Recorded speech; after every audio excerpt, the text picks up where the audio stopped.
यह कहानी राजस्थान राज्य के खेतड़ी की है। जब हम तीनों दोस्तों ने घूमने जाने का प्लान बनाया, हम उदयपुर घूमने गए। वहाँ हमारे साथ कुछ ऐसी खौफनाक घटना घटी जिसे हम जिंदगी में कभी नहीं भूल सकते। मैं और मेरा दोस्त, एक का नाम रिंकी और दूसरा राहुल था, हम तीनों उदयपुर घूमने गए थे। घूमते घूमते हमें ज्यादा रात हो गई थी। रात के 1 बज गए थे। ज्यादा रात हो जाने के कारण हमने वापस घर जाने का फैसला किया। हम बस का इंतजार कर रहे थे, लेकिन बस नहीं आ रही थी। बस न आने के कारण हमने पैदल चलने का फैसला किया। हमें चलते हुए काफी समय हो चुका था। हम थक चुके थे, जिसके कारण हमने आराम करने का फैसला किया। बस नहीं मिल पाने के कारण हमने एक होटल में रुकने का फैसला किया। उस होटल का माहौल कुछ ठीक ना था, क्योंकि वह होटल एक सुनसान जगह पर था, परंतु हमारे पास कोई चारा ना होने के कारण हमें उस होटल में रुकना पड़ा। फिर हम तीनों होटल के अंदर गए। हमने मैनेजर से उनके होटल में एक रात रुकने की बात की। वह होटल बाहर से तो बहुत अच्छा था, लेकिन अंदर से उस होटल की हालत ठीक नहीं थी। होटल के अंदर मकड़ी के जाले थे। होटल में बहुत ज्यादा अशुद्धता थी। हम अपने होटल के कमरे में गए। हम जिस कमरे में रुके थे, उस कमरे की हालत उस होटल से भी ज्यादा बिगड़ी हुई थी। हम अपने बेड पर सोने चले गए। तकरीबन रात के 2:30 बज रहे थे। राहुल को प्यास लगती है, वह पानी पी ही रहा था कि उसे कुछ ऐसा लगा कि कोई उसे बाथरूम के दरवाजे से झांक रहा है। उसने देखा कि उसकी आंखें लाल थी। वह डर के मारे मुझे और रिंकी को उठाता है। राहुल की चीखने की आवाज से हम घबरा के उठ जाते हैं। हम राहुल से पूछते हैं, तुम क्यों चिल्ला रहे हो? राहुल बताता है, मैंने पानी पीते हुए देखा कि कोई मुझे झांक रहा था। उसकी आंखें लाल व हुलिया भयानक था, जिसकी वजह से मैं डर गया। हम दोनों ने कहा, रात का समय है, यह होटल भी कुछ ठीक नहीं है और तुम नींद में भी हो, तो यह सब सिर्फ तुम्हारा वहम है। हम यह कहकर तीनों सो गए। कुछ समय बाद हमारे साथ कुछ ऐसी खौफनाक घटना घटी जिसे देखकर हमारे रोंगटे खड़े हो गए।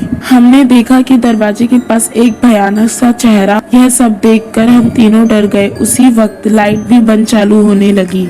तभी वह खौफनाक साया गायब हो जाता है। फिर वह अचानक से हमारे करीब आ जाता है। वह कभी हमारे पीछे तो कभी हमारे सामने आकर खड़ा हो जाता है। सभी मंजर बड़ा ही खौफनाक था। हम तुरंत वहां से भागने की कोशिश करते हैं, लेकिन वहां का दरवाजा ही नहीं खुल रहा था। हमने जोर से उस दरवाजे के हैंडल को खींचा। दरवाजा खुल गया और वहां से हम भागने लगे। सीढ़ियों से भागते वक्त रिंकी गिर जाती है। सर में चोट लगने के कारण वह बेहोश हो जाती है। राहुल और मैं उसे उठाकर ले जाते हैं। तभी वह साया हमारा पीछा करने लगता है।